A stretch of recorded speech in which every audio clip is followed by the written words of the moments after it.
ত্রয়োদশ জাতীয় সংসদ নির্বাচনে ৭৭টি আসনের বিপরীতে প্রাপ্ত ১৩টি সংরক্ষিত নারী আসনে চূড়ান্ত প্রার্থী বাছাই করেছে জামাতে ইসলামীর নেতৃত্বাধীন ১১ দলীয় ঐক্য। আমাদের এখানে কেউ আবেদন করে মনোনয়ন চায় না, নেয়।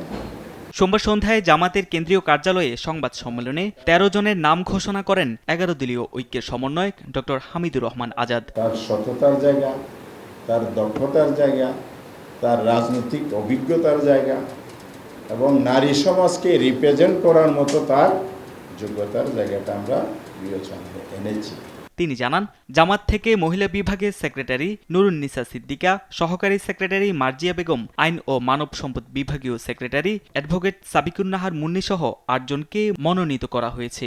এছাড়াও জুলাই শহীদ পরিবারের সম্মানে শহীদ শিশু জাবির ইব্রাহিমের মা রোকেয়া বেগমকে মনোনীত করে দলটি।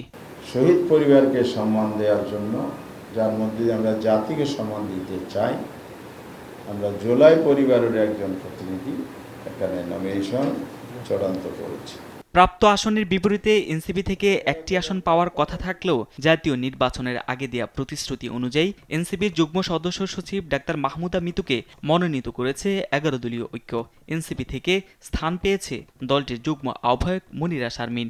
জাতীয় নাগরিক পার্টি রেশি অনুযায়ী একটা পায়, কিন্তু আমরা ২টা মনোনয়ন চূড়ান্ত করেছি। যখন প্রতিদ্বন্দ্বিতা ওই প্রার্থী করছিল ত্রয়োদশ সংসদের মূল আসনে, সেখানে আমরা সমঝোতার সময় নারী আসনে তাকে মনোনয়ন দেব এই প্রতিশ্রুতিটা দিয়েছিলাম।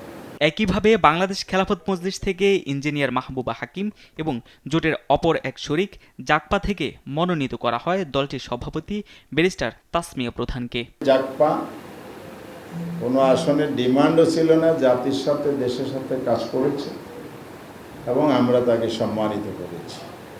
এটা আমাদের একটা কমিটমেন্টের জায়গা ছিল। অর্থাৎ আমরা এমন একটি জোট এবং দল যারা প্রতিশ্রুতি দেয়, ভঙ্গ করে না, প্রতিশ্রুতি রাখে। তারেক মাহমুদ সুজন, দেশ টিভি, ঢাকা।